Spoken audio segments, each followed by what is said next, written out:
क्या आपने कभी किसी ऐसे इंसान को देखा है जो अक्सर कंफ्यूज ही रहता है, यानी कि उसको कभी क्लियरिटी होती ही नहीं है इस बात की कि आखिर उसकी लाइफ में चल क्या रहा है। अगर कोई इंसान उसकी लाइफ को दूर से देखे तो उसको सब कुछ ठीक लगेगा, लेकिन जिसकी लाइफ को आप दूर से देख रहे हो उस इंसान से जाके अगर आप पूछो कि क्या हुआ तो वो सिर्फ एक ही बात बोलेगा, यार कुछ समझ ही नहीं आ रहा है कि आखिर जिंदगी में चल क्या रहा है। और जब इंसान ये बात बोलनी शुरू कर दे तो समझ जाना कि उसका राहु का टाइम चल रहा है। क्या आपको पता है राहु महाराज कोई एक्चुअल प्लैनेट नहीं है, ये सिर्फ छाया है यानी कि शैडो है। एस्ट्रोलॉजी में कहा जाता है कि राहु सूर्य और चंद्रमा को भी खा जाता है, यानी कि ग्रहण लगा देता है। और क्योंकि राहु खुद कोई प्लैनेट नहीं है इसीलिए ये जिसके साथ भी बैठता है उसी की तरह असर दिखाना शुरू कर देता है।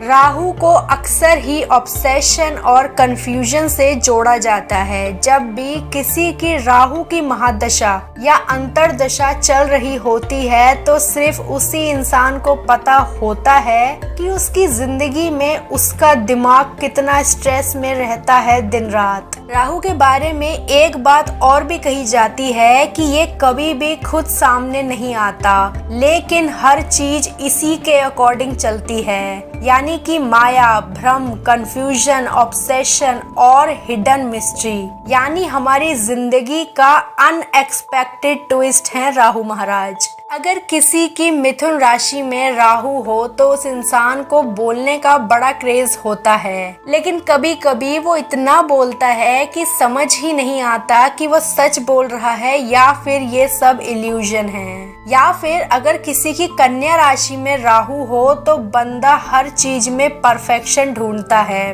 पर कभी भी खुश नहीं होता, उसे लगता है सब कुछ गलत है इवन जब सब कुछ परफेक्ट हो। राहु हमेशा ही कंफ्यूजन क्रिएट करता है ताकि हम लोग सीख सकें कि क्लियरिटी अंदर से आती है बाहर से नहीं। तो जब लाइफ में सब कुछ कंफ्यूज लगने लगे, जब कुछ समझ ना आए तो बस एक बात समझ जाना कि राहु का टाइम चल रहा है। लेकिन अगर आपने इस शैडो को समझ लिया तो यही आपको अंदर की रोशनी तक ले जाता है। राहु दिखाई नहीं देता पर जो इसे महसूस कर ले उसकी जिंदगी एक लेवल ऊपर चली जाती है। दोस्तों, राहु की माया हम कभी भी पूरी तरह से नहीं समझ पाएंगे, लेकिन जिस भी इंसान के जीवन में राहु का समय चल रहा है वो बस अपने ऊपर ही विश्वास रखे और अपनी बातें अपने तक ही रखे। एक बार में सिर्फ एक ही चीज पर फोकस करो, एक काम करो फिर दूसरा करो फिर तीसरा करो।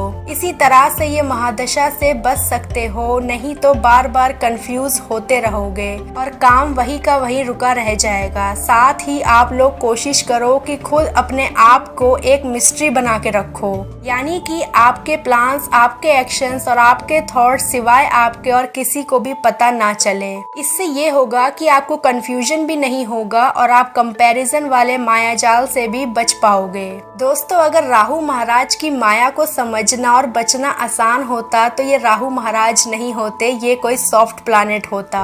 लेकिन ऐसा नहीं है, जिंदगी में नेगेटिव चीजें ही तो हमें मजबूत बनाती हैं और हमें असली सक्सेस का हकदार भी बनाती हैं। तो अब आपके जीवन में जब भी कंफ्यूजन आए या फिर जब भी ऐसा लगने लगे कि सब कुछ बेकार है, कोई फायदा ही नहीं है मेहनत करने का, तो उसी वक्त 1 मिनट के लिए शांत हो जाना और सोचना कि हाँ, ये सब कुछ मेरे ही कर्म हैं और ये सब इसीलिए हो रहा है ताकि मैं सच में मजबूत बन सकूं। तो कोई नहीं, अब और अच्छे से फोकस करेंगे और आगे काम करते रहेंगे। जब आप इस तरह से अपना माइंड चेंज कर दोगे तो राहु महाराज भी खुश हो जाएंगे और आपका सारा कंफ्यूजन भी धीरे धीरे खत्म होने लगेगा। दोस्तों, आप मुझे भी बता सकते हो कि आपका क्या एक्सपीरियंस था जब आपकी जिंदगी में राहु की दशा या महादशा चली थी और कैसे आपने अपने आप को संभाला था।